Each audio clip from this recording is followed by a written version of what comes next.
स्वागत है आप सभी का। आप देख रहे हैं हमारा खास प्रोग्राम विश्लेषण और आपके साथ मैं हूं पूजा सचदेवा। 2024 से पहले कई मोर्चों पर सत्ता पक्ष और विपक्ष के बीच शह और मात का खेल खेला जा रहा है और ऐसा ही एक खेल अब केंद्र सरकार के लाए अध्यादेश को लेकर राज्यसभा में शुरू होने वाला है, क्योंकि केजरीवाल ने इस अध्यादेश के खिलाफ अब अखिलेश यादव से समर्थन मांगा और अखिलेश ने भरोसा भी दिया कि जब राज्यसभा में लड़ाई होगी तो समाजवादी पार्टी उनके साथ खड़ी होगी। लेकिन 24 की लड़ाई में सपा यूपी में कमजोर पड़ती नजर आ रही है, क्योंकि जिन खिलाड़ियों के दम पर अखिलेश ने 2022 में हवा बनाई थी, उनमें से एक अब समाजवादी पार्टी का दामन छोड़कर भाजपा में जाने की तैयारी कर रहा है। इसी के साथ बात होगी भाजपा की टिफिन पॉलिटिक्स की, जिसे भाजपा दिल्ली फतेह की सबसे ज्यादा कारगर ट्रिक मान रही है। और इसी के साथ आपको बताएंगे कि कैसे राजधानी की कचहरी हो गई खून से लाल और शुरू हो गया सियासी बवाल। तो कहीं मत जाइए, रहिए हमारे साथ, क्योंकि अब होगा विश्लेषण।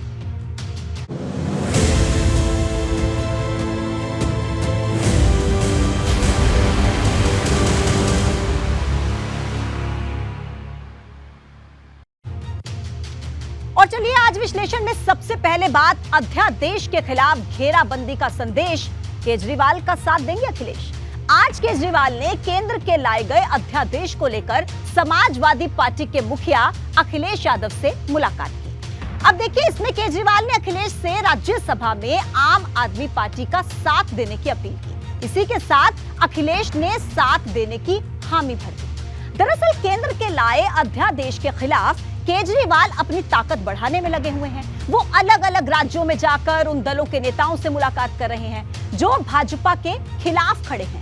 लेकिन भाजपा अखिलेश और केजरीवाल की इस मुलाकात को लेकर अब हमलावर नजर आ रही है।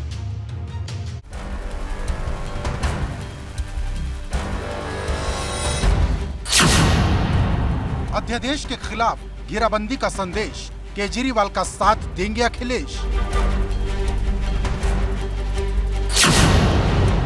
विपक्षी एकता की दुहाई, राज्यसभा में होगी सीधी लड़ाई।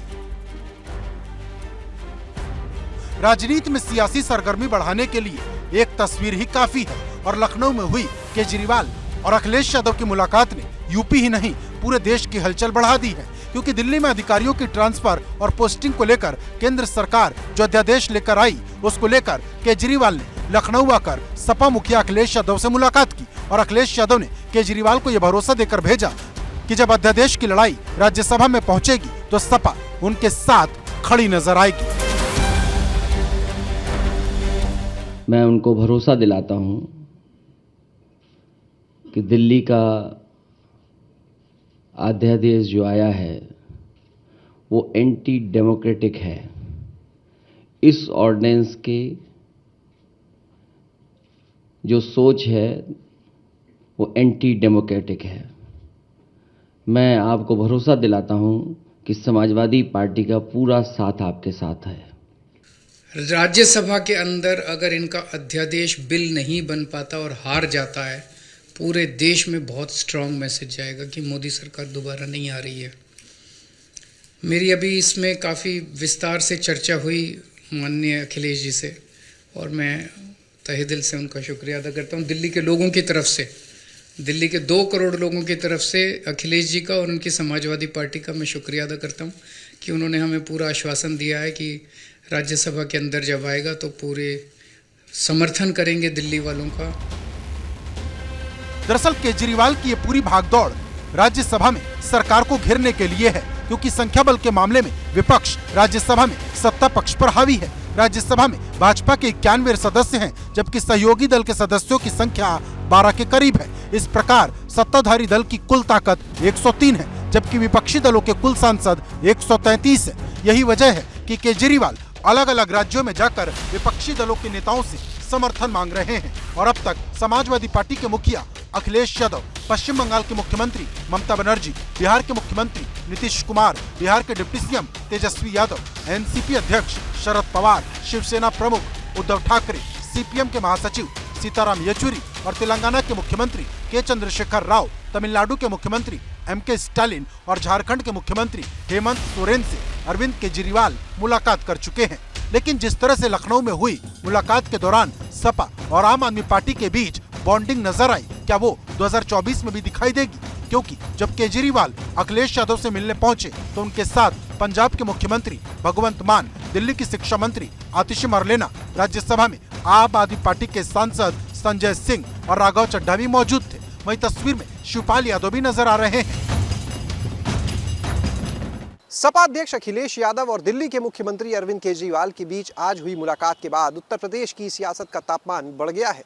आज अरविंद केजरीवाल ने अखिलेश यादव से मुलाकात की और उनसे उस अध्यादेश के खिलाफ समर्थन मांगा जो केंद्र सरकार लेकर आई है, अधिकारियों की ट्रांसफर पोस्टिंग से जुड़ा हुआ, जिससे दिल्ली सरकार के पास अधिकारियों की ट्रांसफर पोस्टिंग का कोई अधिकार नहीं रह जाता है।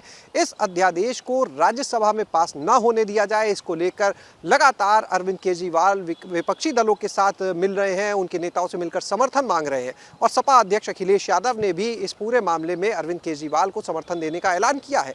2024 की बात करें तो क्या अरविंद केजरीवाल ने कहा कि फिलहाल इस मुद्दे पर बात नहीं हुई है, लेकिन इतना जरूर कहते चले गए कि भले ही अभी बात ना हुई हो, आगे बात होनी हो, लेकिन इतना तय है कि देश को बचाने के लिए सभी लोग साथ हैं और जो भी करना होगा वो आगे किया जाएगा।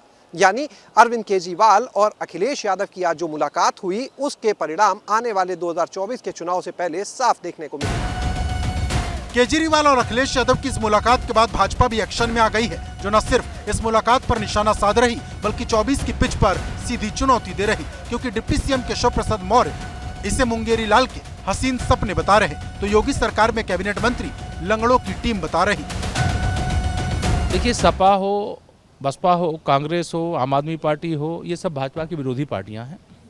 ये किससे मिलते हैं और किससे बात करते हैं, इससे भारतीय जनता पार्टी की सेहत पे कोई असर नहीं पड़ना है और ना जनता के मनमानस पे इनका कोई प्रभाव पड़ना है।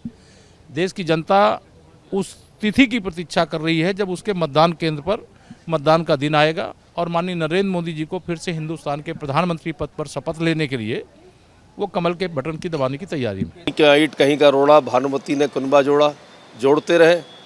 ऐसे तो उनके प्रयास पहले भी चलते रहे। पहले कभी अखिलेश जी ने हाथ मिलाया राहुल के साथ, फिर कभी मिलाया मायावती जी के साथ, कभी अब हो सकता है केजरीवाल जी के साथ मिलाया। नए नए एक्सपेरिमेंट करते रहे, उसमें कोई फ़ायदा नहीं, क्योंकि इनके कोई आधारहीन लोग 100 लंगड़े मिलकर एक अच्छे धावक के साथ रेस में नहीं दौड़ सकते। वहीं अखिलेश यादव और अरविंद केजरीवाल की मुलाकात के बाद अब भाजपा विपक्षी दलों पर हमलावर नजर आ रही है। भाजपा के नेताओं का कहना है कि विपक्षी दलों को कहीं ना कहीं मोदी फोबिया हो गया है, जिसकी वजह से वो एकजुट होने की कोशिश कर रहे हैं। हालांकि चाहे सभी लोग एकजुट हो जाए, लेकिन उसके बाद भी 2024 में एक बार फिर से भाजपा की सरकार आने का दावा लगातार सत्ताधारी दल के नेताओं की तरफ से किया जा रहा है। अब अध्यादेश के मोर्चे पर राज्यसभा में विपक्ष सत्ता पक्ष को कितनी चुनौती देता है ये तो आने वाला वक्त बताएगा, लेकिन एक बात साफ है, इस अध्यादेश ने विपक्ष को एक साथ जोड़ने का काम जरूर कर दिया है। Bureau report, ABP Ganga.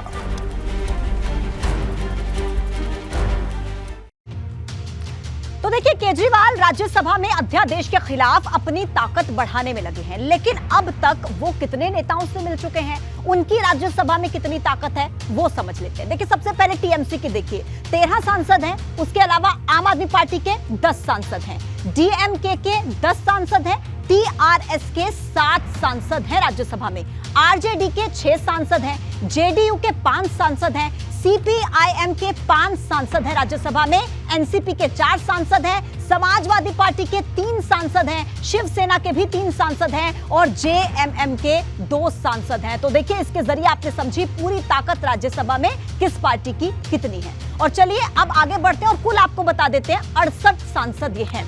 अब बात करते हैं अखिलेश का साथ छोड़ेंगे दारा सिंह, भाजपा को बनाएंगे 24 में किंग, क्योंकि 24 को लेकर भाजपा की तोड़ फोड़ वाली ब्रिगेड एक्टिव हो गई है और अब भाजपा समाजवादी पार्टी को बड़ा झटका देने वाली है, क्योंकि जिन दारा सिंह को विधानसभा चुनाव से पहले अखिलेश सपा में लेकर आए थे वो फिर से एक बार भाजपा में घर वापसी की तैयारी कर रहे हैं। इससे समाजवादी पार्टी को एक साथ 2 मोर्चों पर झटका लग सकता है, क्योंकि एक तरफ तो उसका एक विधायक कम होगा तो दूसरी तरफ पूर्वांचल में उसकी पकड़ कमजोर होगी।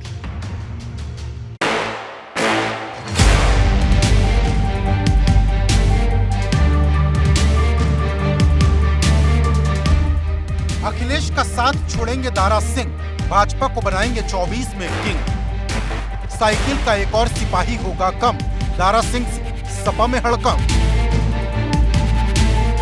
2022 के विधानसभा चुनाव से पहले अखिलेश यादव भाजपा से जिन नेताओं को तोड़कर सपा में लाए थे, अब उनमें से एक सपा का दामन छोड़ वापस भाजपा में शामिल होने वाला है, क्योंकि सूत्रों से मिली जानकारी के मुताबिक घोसी से सपा विधायक दारा सिंह चौहान फिर से भाजपा में जाने वाले हैं, क्योंकि दारा सिंह लगातार डिप्टी सीएम केशव प्रसाद मौर्य के संपर्क में हैं। भाजपा के आलाकमान से उनकी मुलाकात तक हो चुकी है, बस वापसी के लिए शुभ मुहूर्त का इंतजार है।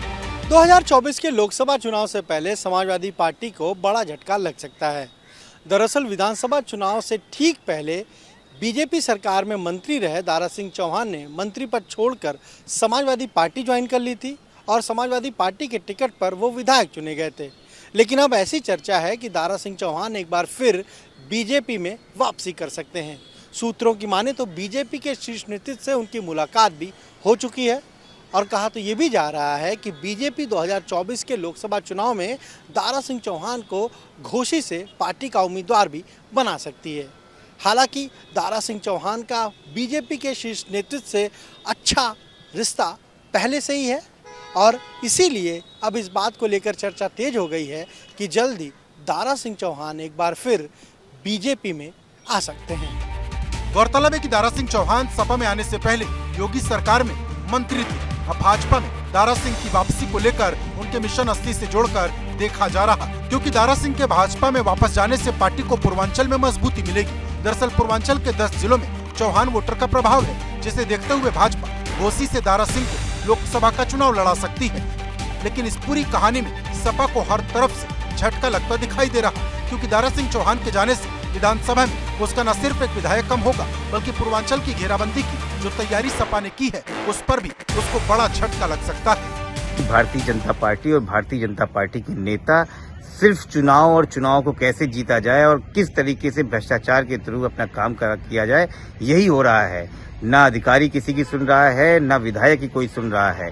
2024 में नया जनादेश मिलेगा इस देश को, जहां पे अपने मन की बात नहीं होगी, जहां जनता की मन की बात होगी, जहां जनता की सरकार बनेगी, आप सबकी और हमारी सरकार बनेगी। लेकिन समाजवादी पार्टी की मुश्किल सिर्फ इतनी भर नहीं है। मुलायम सिंह यादव के करीबी रहे सपा नेता चंद्र प्रकाश राय साइकिल छोड़ कांग्रेस का दामन थाम सकते हैं। चंद्र प्रकाश राय सपा के संस्थापक टीम के सदस्य हैं और सपा सरकार में दर्जा प्राप्त राज्य मंत्री भी रहे। अब सवाल ये है कि क्या अखिलेश धीमी पड़ती साइकिल में फिर से रफ्तार भर पाएंगे, क्योंकि सियासी गलियारों में इस बात की भी खूब चर्चा है कि अखिलेश अपने मजबूत नेताओं को जोड़ने में फेल साबित हो रहे। Bureau report, ABP Ganga. और चलिए अब बात टिफिन पॉलिटिक्स से। दिल्ली फतह की चर्चा, नड्डा ने थमाया जीत का पर्चा, क्योंकि भाजपा टिफिन पॉलिटिक्स से यूपी की सभी 80 सीटों पर कमल खिलाने की तैयारी कर रही है। आज ही नोएडा में भाजपा के राष्ट्रीय अध्यक्ष जेपी नड्डा ने जहां कार्यकर्ताओं के साथ टिफिन भोज किया, तो वहीं यूपी की उन सीटों पर मजबूती से काम करने का मंत्र भी दिया जिन्हें 2019 में भाजपा हार गई थी, क्योंकि ये वही सीट है जो भाजपा के मिशन 80 में सबसे बड़ी रुकावट है।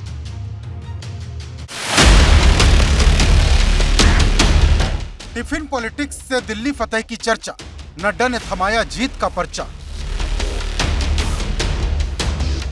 हारी हुई सीट का प्लान भगवा, 24 में बदल जाएगी यूपी की हवा। ये टिफिन पॉलिटिक्स 2024 के लिए भाजपा का वो धारदार हथियार है जिसके दम पर भाजपा न सिर्फ अपने रूठे हुए कार्यकर्ताओं को मनाने में जुटी है, बल्कि यूपी की हर एक सीट को जीतने की स्क्रिप्ट लिखी जा रही। 4 जून को सीएम योगी ने गोरखपुर में टिफिन भोज किया। उसके बाद 5 जून को गाजियाबाद में भूपेंद्र चौधरी ने टिफिन पर चर्चा की और अब 7 जून को नोएडा में जेपी नड्डा ने जीत का मंत्र दिया।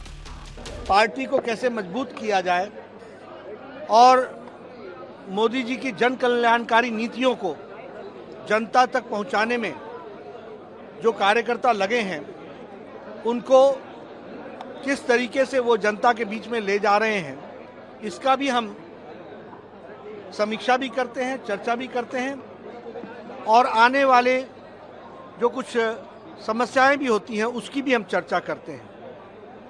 यह टिफिन बैठक आज यहाँ पर संपन्न हुई, मुझे इसमें आने का सौभाग्य मिला। 24 के लिए मिशन 80 में जुटी बीजेपी अब लगातार टिफिन बैठकें कर रही है। आज पार्टी के राष्ट्रीय अध्यक्ष जेपी नड्डा ने गौतम बुद्ध नगर में पार्टी के जो वरिष्ठ पदाधिकारी हैं उनके साथ टिफिन बैठक की।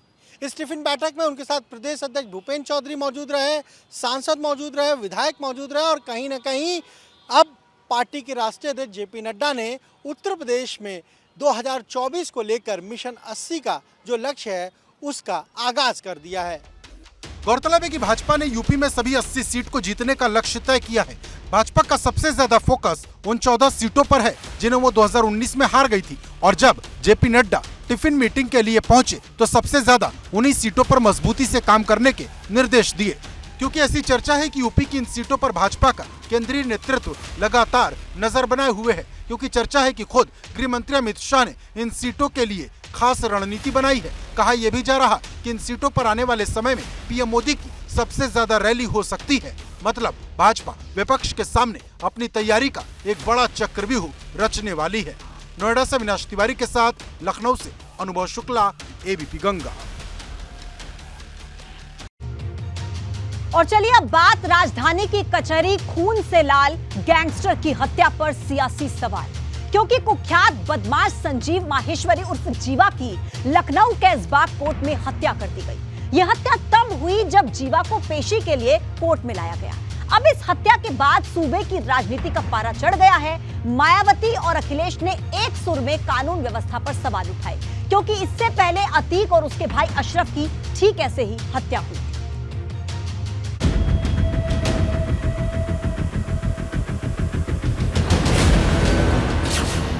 राजधानी की कचहरी खून से लाल, गैंगस्टर की हत्या पर सियासी सवाल। अतीक हत्याकांड से नहीं ली सीख, पुलिस कैसे करेगी अपनी गलती ठीक। लखनऊ के कैसरबाग कोर्ट में पेशी पर आए कुख्यात बदमाश संजीव माहेश्वरी उर्फ जीवा की गोली मारकर हत्या कर दी गई। हमलावर वकील की ड्रेस में आया था। उसने कोर्ट में घुसकर 9 mm की पिस्टल से 5 से 6 राउंड फायरिंग की, जिसमें जीवा की मौके पर ही मौत हो गई। वहीं हमलावर विजय यादव को वकीलों ने पकड़ लिया, जिसे पहले तो खूब पीटा और बाद में पुलिस को सौंप दिया। कोर्ट के भीतर देखिए, कोर्ट के भीतर पहुंच गए और कोर्ट रूम के भीतर, ये सबसे बड़ी चौंकाने वाली बात है। अभी तक कोर्ट के भीतर होती थी, आज कोर्ट रूम के भीतर है। ये संजीव जीवा के खून के निशान है। कुख्यात अपराधी माफिया डॉन संजीव जीवा के खून के निशान है। यहाँ उसको गोली मारी गई थी। खून से लथपथ पूरा कोर्ट परिसर है। पूरा कोर्ट परिसर खून से लथपथ है। यहाँ कागज फैले हुए हैं और अंदर पुलिस बैठी हुई है। सभी लोग यहाँ से भाग चुके हैं जान बचाने के लिए। जिस तरह से गोलियां चली हैं, तो ताबड़तोड़ गोलियां चली हैं, कागज पड़े हैं, पेन पड़े हुए हैं और खून फैला हुआ है चारों तरफ कोर्ट परिसर में खून। इस हमले में एक बच्ची, 2 पुलिसकर्मी और एक महिला भी घायल हो गई, क्योंकि जब हमलावर ने जीवा पर नॉन स्टॉप फायरिंग की तो ये भी निशाने पर आ गई। लेकिन जिस तरह से दिन दहाड़े लखनऊ में कोर्ट के भीतर गैंगस्टर जीवा की हत्या हुई, उससे कोर्ट की सुरक्षा के साथ साथ आम जनमानस की सुरक्षा को लेकर सवाल खड़े हो गए हैं। न्यायाधीश में ठीक है, एक आदमी अधिवक्ता की कपड़े में पहन के आके गोली मार देता है, जब यहाँ पे हम आम अधिवक्ता भी सुरक्षित नहीं है, यहाँ पे मौकिल भी सुरक्षित नहीं है। यहाँ सुरक्षा कोई व्यवस्था नहीं है। मैं इससे पूर्व में कई बार तो यहाँ पर गोलियां चल चुकी हैं, कोई नई बात नहीं है। आम अधिवक्ता पेशी पर आया हुआ, बताइए यहाँ पर अवैध तरीके से लोग जाके बैठ जाते चेंबर्स में, तमाम तरीके के। मुझे इस गोलीकांड से दहशत फैल गई है। हम जूनियर के अंदर की हम कैसे करेंगे? जिस कोर्ट में हम वकील आदमी, हम वकील लोगों को न्याय दिलाते हैं, उसी कोर्ट में। दरअसल इस पूरी घटना ने पुलिस की भूमिका पर भी सवाल खड़े कर दिए, क्योंकि अभी 2 महीने पहले पुलिस की कस्टडी में अतीक अहमद और उसके भाई अशरफ की हत्या कर दी गई थी। ऐसे में सवाल इस बात का है कि क्या पुलिस ने अतीक वाले केस से कोई सीख नहीं ली, क्योंकि संजीव माहेश्वरी उर्फ जीवा का नाम भाजपा नेता ब्रह्मदत्त द्विवेदी, भाजपा विधायक रहे कृष्णानंद राय हत्याकांड से जुड़ा रहा। वो माफिया मुख्तार अंसारी, मुन्ना बजरंगी का भी करीबी रहा। लेकिन इसके बाद भी पुलिस की कोई तैयारी नजर नहीं आई, क्योंकि अब कानून व्यवस्था को लेकर राजनीति भी गर्म हो गई है। बसपा सुप्रीमो मायावती ने जहां ट्वीट कर गैंगस्टर की हत्या को लेकर लॉ एंड ऑर्डर पर सवाल उठाए, तो वहीं सपा मुखिया अखिलेश यादव ने भी जमकर निशाना साधा। कहीं महिलाएं और बेटियां हैं तो वो लखनऊ में हैं, पूरे उत्तर प्रदेश में हैं। हर दिन हमें खबरें मिलती हैं। अब मैं अगर खबरें ये वो हैं जो दिखा सकते हैं आपको, आज की अगर हम दिखाएं पूरे लखनऊ की या पूरे उत्तर प्रदेश की खबरें, क्या ये वही उत्तर प्रदेश है जिसका भारतीय जनता पार्टी दावा करती है? क्या यहाँ पर सबसे ज़्यादा सुरक्षित महिलाएं हैं? क्या ये लोग टिफिन लेकर के निकले हैं? क्या इनको जिले जिले में लॉ एंड ऑर्डर की घटनाएं नहीं पता लग रही? क्या लॉ एंड ऑर्डर है? हालांकि विपक्ष के चौतरफा हमलों को देख सरकार फुल एक्शन मोड में है। उसने मामले की जांच के लिए 3 सदस्यीय एसआईटी का गठन कर दिया है और 1 हफ्ते के भीतर जांच रिपोर्ट सौंपने को कहा है। मतलब 1 हफ्ते में एसआईटी अपनी जांच सरकार को सौंपेगी। लेकिन सवाल यह है कि क्या वर्तमान की गलतियों से पुलिस भविष्य में सबक लेगी? लखनऊ से विवेक त्रिपाठी, एबीपी गंगा।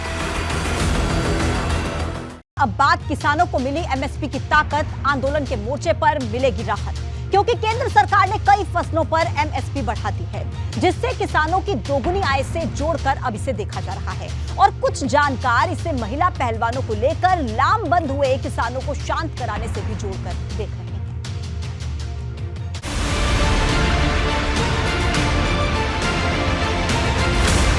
किसानों को मिली एमएसपी की ताकत, आंदोलन के मोर्चे पर मिलेगी राहत। डबल इनकम का फुल प्रूफ प्लान, अन्नदाता को मिलेगी जान। जब 3 कृषि कानून को लेकर किसानों ने आंदोलन किया था तो एक बड़ा मुद्दा फसल के न्यूनतम मूल्य का भी था। अब इसी मोर्चे पर केंद्र की मोदी सरकार ने किसानों को बड़ा तोहफा दिया है और एक साथ कई फसल पर एमएसपी बढ़ा दिए हैं। एमएसपी के दाम निर्धारित करते हैं जो सीएससीपी के जो रिकमेंडेशंस हैं उस पे आधारित जो एमएसपी के दाम तय होते हैं, उस विषय में आज बहुत महत्वपूर्ण बढ़त किसानों के लिए मंजूरी दी गई है। शायद कई वर्षों में सबसे अधिक बढ़त इस खरीफ के दामों में माननीय प्रधानमंत्री जी के नेतृत्व में स्वीकृत की गई। जिन फसल पर सबसे ज्यादा एमएसपी के दाम बढ़े हैं, मूंग 10.4%, मूंगफली पर 9%, सेसमम पर 10.3%, धान पर 7%, ज्वार, बाजरा, रागी, मेज, अरहर दाल, उड़द दाल, सोयाबीन, सूरजमुखी बीज पर 6 से 7% की वृद्धि की गई है। 2024 के लोकसभा चुनाव को लेकर बीजेपी के फोकस में किसान रहने वाले हैं। केंद्रीय कैबिनेट की बैठक में आज जिस तरीके से किसानों को बड़ी सौगात दी गई है, उससे तो कुछ ऐसे ही संकेत मिल रहे हैं। दरअसल आज केंद्र सरकार ने किसानों को बड़ी सौगात दी है और जो कच्चा जूट होता है उस पर एमएसपी 300 रुपये प्रति क्विंटल बढ़ा दी गई है। यानी इससे तकरीबन 40 लाख जो किसान हैं जो कच्चे जूट का उत्पादन करते हैं, उनको कहीं ना कहीं काफ़ी राहत मिलेगी। और अब कच्चे जूट का जो एमएसपी है वो 5050 रुपये प्रति क्विंटल होगा। सरकार का दावा है कि एमएसपी बढ़ने से किसानों के हाथ मजबूत होंगे, लेकिन राजनीति के जानकारी से महिला पहलवानों के साथ लामबंद हो रहे किसानों को शांत करने से भी जोड़कर देख रहे हैं, क्योंकि महिला पहलवानों ने कुश्ती संघ के अध्यक्ष बृजभूषण शरण सिंह के खिलाफ जो लड़ाई छेड़ी है, उसमें किसान संगठन महिला पहलवानों के साथ खड़ा है। Bureau report, ABP Ganga.